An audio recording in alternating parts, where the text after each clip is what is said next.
Hello বন্ধুরা, good morning and welcome back to my channel মিষ্টি result. কেমন আছো সবাই? আশা করি অনেক ভালো আছো, সুস্থ আছো। আমি অনেক ভালো আছি, সুস্থ আছি। আমার নতুন একটা ভিডিওতে তোমাদের অনেক স্বাগত। আর এই যে দেখো, এখন বাজে ওই সকাল হচ্ছে 10:30 বা 11টা এরকম হবে। তো এখন থেকে ভিডিওটা শুরু করছি। আই হোপ কি আজকের ভিডিওটা তোমাদের দেখতে অনেক অনেক ভালো লাগবে। আর এই যে দেখো, ভাবছিলে হয়তো যে সকাল সকাল কোথায় গিয়েছিলাম। তো সকাল সকাল গিয়েছিলাম বেলিয়াতোড়। তো ওইখানে ওই বড়বাবুর সাথে আর কি পাসপোর্ট ছবি তুলাতে, ওর ওই কাজের ওইখানে লাগবে, তো সেই কারণে গিয়েছিলাম তুলাতে। তো তারপর এসে দেখো একদম বসে গিয়েছিলাম সোজা হচ্ছে খেতে। তো সাথে ছিল ওই যে আলু পোস্ত, তারপর মাছের ঝোল আর পালং শাকের তরকারি। তো সেই দিয়ে খাওয়া দাওয়া করার পর আর কোনো ভিডিওই করিনি, কারণ আর ভিডিও করার না কোনো ইচ্ছাটাই নেই। কারণ হচ্ছে আর মাত্র একটা দিন কি বা 2টো দিন এরকমই আছে বড়বাবু, তো তারপরে চলে যাবে। সেই জন্য আর ভিডিও করার অতটাও ইচ্ছা করছে না। মনে হচ্ছে যেন এখন বেশিটা সময় বড়বাবুর সাথেই কাটাই, এরকমটাই মনে হচ্ছে। তো তারপর দেখো সন্ধ্যাবেলায় ভিডিওটা অন করতে, এই যে দেখো ময়দাগুলোর একটু নুন আর একটু তেল দিয়ে মাখাচ্ছিলাম, আর ওইদিকে গরম জল করেছি। তারপরে এই যে দেখো ময়দাটা ভালো করে মেখে নিয়েছি, আর মেখে নেওয়ার পর একটুক্ষণ রেখেছিলাম জাস্ট মাখা করে। তারপর এই যে দেখো বেলাটাও হয়ে গেছে। তারপর বেলে রেখে আমি ওই দিকটাতে একদিকটায় রেখেছি, আর একদিকটা হচ্ছে তাওয়াতে আছে। আর এই যে দেখো এখানটাতেই বেলে নিয়েছি দাঁড়িয়ে দাঁড়িয়ে। আর তাওয়াটা তো বসিয়ে দিয়েছি, তাওয়াটা গরম হোক, তারপর একটা একটা করে দিয়ে দেবো। তারপর সব রুটিগুলোই আর কি করে নেবো। তো তারপর দেখো আমি আর তো এই যে ওই গ্যাসটা জেলে হচ্ছে একটার পর একটা রুটিগুলো দিয়ে দেবো। রুটিগুলো করছিলাম ঠিকই, তাও মন খারাপ হচ্ছিল। কারণ কি বলো না, মাত্র হাতে একটা দিন, তারপরে বড়বাবু চলে যাবে।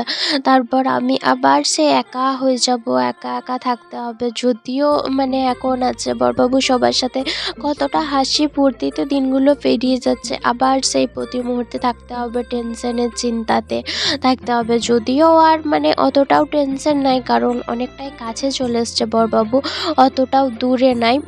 যেখানটাতে ছিল সেখানটা থেকে এখন আলাদা জায়গায় হয়ে গেছে, তো সেই কারণে অতটাও দূরে। আর শুধু যে আমারই যে মন খারাপ হয়েছে এটা কিন্তু না, বাড়ির বাবা মা সবাইকারই কিন্তু মন খারাপ হয়ে গেছে। কারণ অনেক কটা দিন বলতে বিশেষ করে 1 মাসের ছুটি, তো 1 মাসের ছুটি আর এই খাটো দিনের বেলা কি করে যে দিনগুলো পেরিয়ে গেল বোঝাই গেল না যে কিভাবে এদিক থেকে ওদিক করতে করতে পেরিয়ে গেল।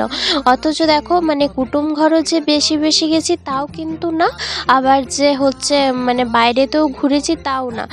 ঘুরেছি অনেকটাই, সেটা ওই কলকাতা গিয়েছিলাম, ওইটাই একটু বড়, আর তো কোথাও সেরকমটা ঘোরাই হয়নি।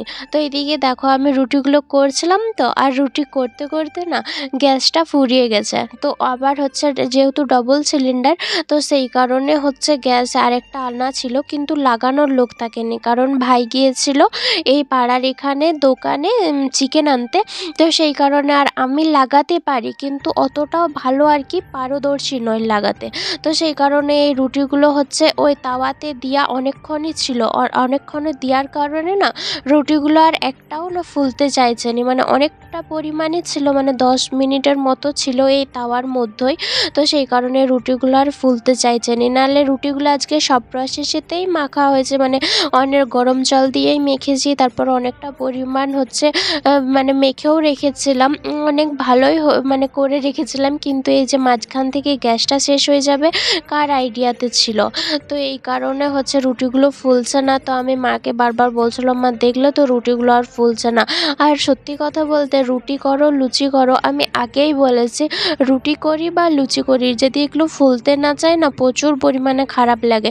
কারণ একটা জিনিস করছি যেহেতু, সেই জিনিসটা যদি মন মতো না হয় তো প্রচুর পরিমাণে খারাপ লাগে। আমি তো মাকে বলছিলামই, তো মা বলছে না না ছেড়ে দিলে ফুলছে দিনে তো কী হবে, তোর বাবা আরও বুঝবে যে গ্যাসটা শেষ হয়ে গিয়েছিল, তোর তো কোনো দোষ নাই। আমি বলছি না আমার দোষটা সেটা বড় কথা না, কিন্তু এই রুটিগুলো ফুলছে না এটা বড় কথা। একটা রুটিও ফুলতে খুঁজেনি, যেহেতু এই তাওয়াতের মধ্যে এই যে দেখো উপর দিকে না যতই রাখছি ততই সেই কোংড়ানোর মতো উপর দিকে উঠে যাচ্ছে, তো সেই কারণে আর ফুলছিল না। তো তারপর দেখো বড়বাবু লেগেছিল এই হচ্ছে কাজু কাতরি করার জন্য। এইদিকে আমি রাতের যেটা সবজি সবজি হবে সেটা বসিয়ে দিয়েছি। আর ওইদিকে আর কি ও কাজু কাটরি করছিল চিনি দিয়ে।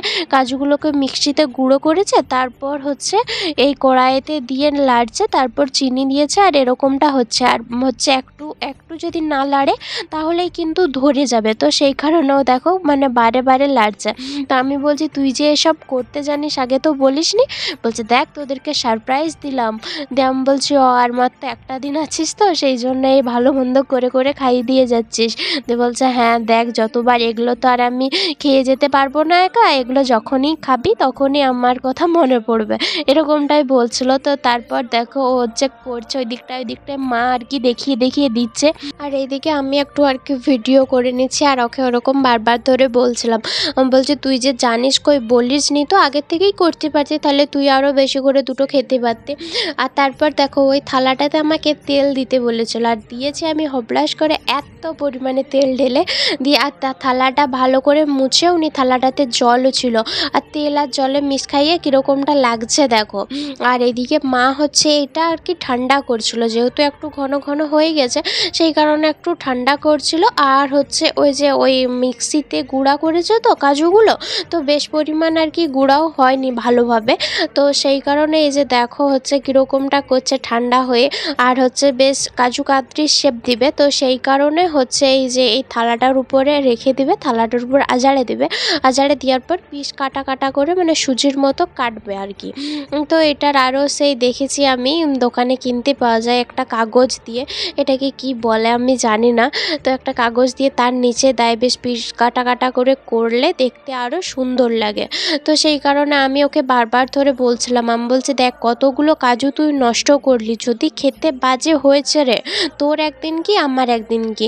তখন বলছে খাস না, যদি খারাপ হয় তাহলে খাওয়া দরকার নেই। আমি বলছি এতগুলো জিনিস তো নষ্ট করলি, খাস না লয়। তো তারপর ওইটাকে ওরকম করে রেখে দিয়েছিল। আর তারপর মানে পরের দিন কাটা হবে আর কি। আর এদিকে দেখো এত গাদা সবজি রয়েছে, ফুলকপি রয়েছে, বাঁধাকপি রয়েছে, এমনি আলু রয়েছে, মূলো রয়েছে, গাজর রয়েছে, অত পরিমাণ সবজি রয়েছে। তাও মাথার মধ্যে ঢুকছে না যে রাতের বেলা সবজি কি হবে। এক গাদা পরিমাণ সবজি থাকলেও না সত্যি বলছি মাথার মধ্যে ঢুকে না যে কি সবজি হবে। 3 বেলা অবধি সবজির জন্য আর কি মানে চিৎকার করতে হয়, কি সবজি বানাবো এরকম মনে হয়। তো তারপর এদিকে দেখো আমি সোয়াবিনটা ভিজিয়ে দিয়েছিলাম। তো একদিন আর কি বড়বাবু বলছিল এতদিন বাড়িতে রইলাম আমাকে সোয়াবিন রান্না করে খাওয়ালিনি। তো সেই কারণে এদিকে দেখো সোয়াবিনটা ভিজিয়েছিলাম। আর এদিকে মা হচ্ছে একটু বেশ বড় বড় সাইজের আলু কেটে দিয়েছে। আর এইদিকে আমি বসিয়ে দেবো সোয়াবিনটা, তো সেই জন্য এই যে কড়াইয়ে তারপর চিনি দিয়ে দিয়েছি হালকা করে। আর তারপর এইদিকে দেখো সোয়াবিনটা আমি প্রায় রান্না করেই ফেলে দিচ্ছি। তো এখন আমি গ্যাসটাও বন্ধ করে দিয়েছি। আর এরপর হবে আর কি চিকেন। আর এইদিকে দেখো আমি হচ্ছে ভাতটাও আর কি বসিয়ে দিয়েছি। তো এইদিকে দেখো ভাতটা বসিয়ে দিচ্ছি, ভাতটা হচ্ছে। তো গরম গরম ভাত আর হচ্ছে সোয়াবিনের তরকারি। তো এটার আর একটু জলটা মারতে হবে। সোয়াবিনটা করলাম বিশেষ করে যেহেতু বাবা তো চিকেন খায় না, তো সেই কারণে বাবার হবে। তো বাবা আবার এই সোয়াবিন খেতে পছন্দ করে না, তো তাও একটু এই আলুগুলো দেখে দেখে দিবে মা, এটাই। আর এদিকে দেখো বাবা এখন রান্না করছে চিকেন। তো এই যে দেখো বাবা চিকেন রান্না করছে। আর কতকটা চিকেন না আমি আলাদা সাইড করে রেখে দিয়েছি ভাজা করব বলে। তো এইদিকে বাবাকে বললাম বাবা তুমি কতকটা রান্না করো, আর আমি কি জাস্ট 200-র মতো দাও, 200 গ্রামের মতো দাও, আমি সেটাতেই আমার মতো ভেজে নেবো। সত্যি কথা বলছি এই মানে তোর রান্নার থেকে মানে মাংস কষার থেকে চিকেন কষার থেকে আমার ভাজাটা খেতে অসাধারণ লাগে, জাস্ট সত্যি ফাটাফাটি। তো বাবা সেই জন্য এই দেখো কতকটা পরিমাণ রান্না করছে। আর এই দেখো কতকটা বলতে এই 200 পরিমাণ শুধুমাত্র জাস্ট আমার জন্য। তো এই যে দেখো এইটুকু হচ্ছে আমাকে দিয়েছে। তো আমি এটাকে বেশ ছোট ছোট আর কি মাংসের কিমার মতো সাইজ করে নিয়েছি, অনেক ছোট ছোট খাদি করেছি। অনেক ছোট ছোট পিস করলে কি বলো না খেতে অনেক টেস্টি হয়, তো সেই কারণে করেছি। আর এদিকে দেখো সোয়াবিনের তরকারিটা এতটা বেকার করলাম যেহেতু চিকেন হচ্ছে, তো সেই কারণে এতটা সবজি করছি, ফেলা যাবে না খাওয়া হবে মানে বুঝতেও পারা যাচ্ছে না। তারপর এদিকে দেখো আমি ছোট কড়াইটা ওই দিকটায় বাবা করছিল বড় কড়াইটাতে মাংস রান্না যেটা সোয়াবিন হলো, আর এদিকটা আমি ছোট কড়াইটা বসিয়ে দিয়েছি। আর এটাতে আমি করে নেবো এখন মাংসটা ভাজা। তো আর মাংস ভাজার জন্য শুধুমাত্র এই যে দেখো শুকনো লঙ্কা আর গোটা জিরে এগুলোই হচ্ছে ফোড়ন দেবো। তারপর এগুলো হয়ে গেলে তেলটা চলে আসলে তারপর মাংসটা দিয়ে দেবো। তো এইদিকে দেখো এখন হচ্ছে এগুলো দিয়ে দেওয়ার পর আমি মাংসটাও দিয়ে দিয়েছিলাম।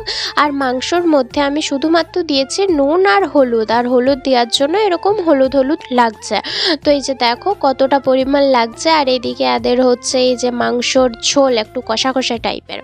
আর এদিকটা আমি করছিলাম ভাজা। আর এই ভাজাটা করছি আমি খাবার আগেই, মানে খাবার ওই 20 মিনিট 10 মিনিটের আগে, যাতে গরম গরম ভাজাটা খেতে পারি।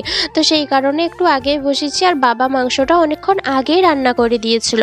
আর এদিকে আমি এখন অনেকটা পরিমাণ লেড়ে চুড়ে ভাজছি আর কি, একটু ভাজা ভাজা কুড়মুড়ে কুড়মুড়ে খেতে হবে, তবেই না মজা আসবে। তো তারপর সেই জন্য এই যে দেখো বেশ কুড়মুড়ে কুড়মুড়ে করে ভেজেছি।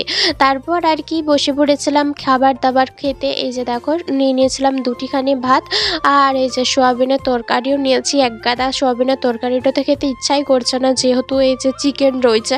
তো সেই কারণে সোয়াবিনের ওই তরকারিটা খেতেও ইচ্ছা করছে না, কিন্তু মা ছাড়বেনি, দিয়ে দিয়েছে। তো আজকের ভিডিওটা এই পর্যন্ত, দেখা হচ্ছে পরের ভিডিওতে।